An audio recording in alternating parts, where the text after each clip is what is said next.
আচ্ছা, এই ভিডিওতে আমরা এটার এই স্ট্রিং এর একটা অ্যানোটেড পার্স ট্রি দেখব।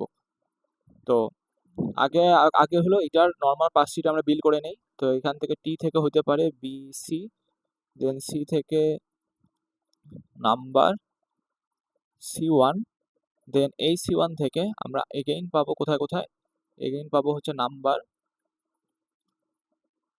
C1, এরপরে C1 থেকে আমরা এফ চ্যানেলে যেতে পারবো।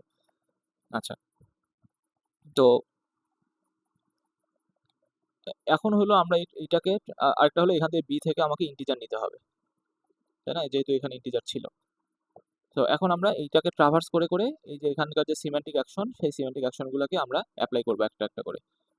তো প্রথমে আমাদের দেখেন ইন্টিজার থেকে যখন ট্রাভার্স করে করে আসবো, সবার আগে কি হবে? এই রিডাকশনটা হবে ইন্টিজার থেকে বিতে।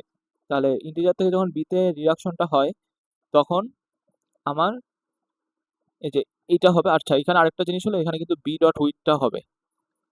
বি ডট উইথ কত ছিল? বি ডট উইথ হবে 4। ইন্টিজারের সময় এখানে হবে বি ডট উইথের ভ্যালুটা হবে 4।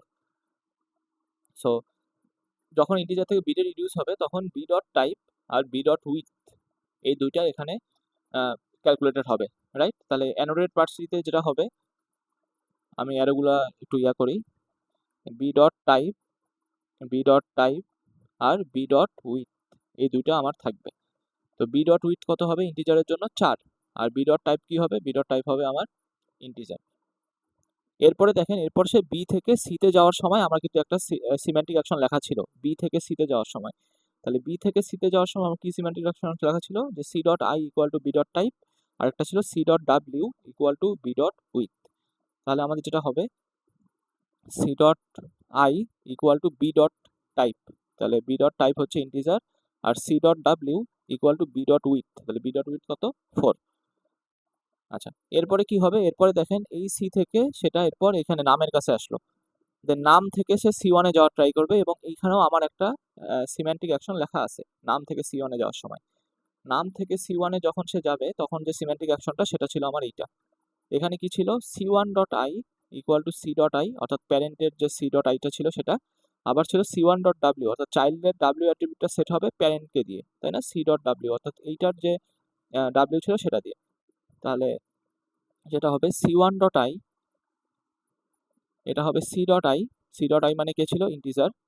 আবার C1 এর যে ডাব্লিউ অ্যাট্রিবিউটটা ছিল, এই চাইল্ডের যে ডাব্লিউ অ্যাট্রিবিউটটা সেটা ক্যালকুলেট হবে প্যারেন্ট থেকে, তাহলে এটা আসবে এখান থেকে। আচ্ছা, এরপর কি হবে? এরপরে এটার পর সে আবার এর কাছে গেল, এই নামের কাছে গেল, দেন এইখান থেকে সে আবার এখানে যাওয়ার ট্রাই করবে, নাম থেকে নাম C1 এ। তো ওইটার জন্য আমি মাত্র যেটা দেখাইলাম ওই সিমেন্টিক অ্যাকশনটা আবার হবে, যে C1 dot I equal to C dot I, আবার C1 dot W equal to C dot W. তাহলে যেটা হবে, এখান থেকে এখানে যাওয়ার সময় C1 dot I equal to C dot I, এবার প্যারেন্টকে, প্যারেন্ট হচ্ছে আমার এইটা, আর C1 dot W equal to C dot W, C dot W কে এই যে এইটা। তাহলে এরপর কি হবে? এখান থেকে C1 থেকে এফ চ্যানেলে যাবে, দেন এফ চ্যানেল থেকে আমার জিনিসটা রিডিউস হয়ে আবার সিতে আসবে। এফ চ্যানেল থেকে যখন সিতে রিডিউস হয়, তখন আমরা টাইপগুলো দেখেন ফাইনালাইজ হয়, টাইপও ফাইনালাইজ হয়, উইথটাও ফাইনালাইজ হয়। তাহলে C dot type equal to C dot I, আর এবার C dot width equal to C dot W. তাহলে সি ডট টাইপ, তাহলে এখানে যেটা হবে, এখানে একটা টাইপ অ্যাট্রিবিউট আসবে, C dot type equal to C dot I ছিল, তাই না? তাহলে সি ডট আই ছিল আমার ইন্টিজার। আর একটা হলো সি ডট উইথ, আচ্ছা আমি নিচেই লিখি, তাহলে সি ডট উইথ এটা ছিল হলো সি ডট ডাব্লিউ, তাহলে সি ডট ডাব্লিউ কত? 4। তা এরপর কি হবে? এরপর এখান থেকে সে এইখানে যাবে, রাইট? এই যে এইখান থেকে সে এইখানে যাবে, তার মানে কি নাম C1, নাম C1 পুরোটা রিডিউস হচ্ছে আমার C1 এ, নাম C1 পুরোটা রিডিউস হচ্ছে আমার C1 এ। আচ্ছা, নাম C1 যখন এখানে রিডিউস হয়, নাম C1টা যখন আমার এই সিতে রিডিউস হয়, তখন দেখেন আমার এই দুইটা ইয়া অ্যাট্রিবিউটটা ক্যালকুলেট করতে হবে। একটা হলো টাইপ অ্যাট্রিবিউট, একটা উইথ অ্যাট্রিবিউট। টাইপ আকারে হচ্ছে আমার অ্যারে আকারে আসলো, আর উইথ আকারে আমার এই উইথটা ক্যালকুলেট হইলো। তাহলে যেটা হবে, এইখানে এখন ডট টাইপ আকারে আমরা কি লিখবো? ডট টাইপ আকারে আমরা লিখবো অ্যারে অফ নাম ডট ভ্যালু। এখানে নামের ভ্যালুগুলো কত কত ছিল? এখানে একটা ছিল 3, একটা ছিল 5, রাইট? একটা ছিল 3, একটা ছিল 5। তাহলে এখানে এখানে আসবে হলো 5, 5 পোর্শনটা 5 কমা c1 ডট টাইপ, তাহলে c1 ডট টাইপ কি ছিল, ইন্টিজার ছিল, c1 ডট টাইপটা ছিল ইন্টিজার, তাহলে এখান থেকে আসবে হলো ইন্টিজার। সিমিলারলি আমাকে এখান থেকে কিন্তু উইথটাও ক্যালকুলেট করতে হবে, তাহলে এটার যদি আমি উইথ ক্যালকুলেট করি, এটার যদি একটু উইথ ক্যালকুলেট করি, তাহলে যেটা হবে এখানে উইথের ক্যালকুলেশনটা কি ছিল, উইথের ক্যালকুলেশন ছিল নাম dot value into c1 dot width, তাহলে নাম ডট ভ্যালু হচ্ছে 5 ইন্টু c1 ডট উইথ, তাহলে c1 ডট উইথের ভ্যালু ছিল 4, তাহলে এখান থেকে কত আসলো, 20 আসলো। আর যখন অ্যানোটেড পার্টস রাখতে হবে একটু স্পেস দিয়ে দিয়ে রাখবেন, দেখেন আমার এখানে একটু স্পেস কম দিছি, সবগুলো কিন্তু খুব মানে একসাথে লেগে আছে সবকিছু।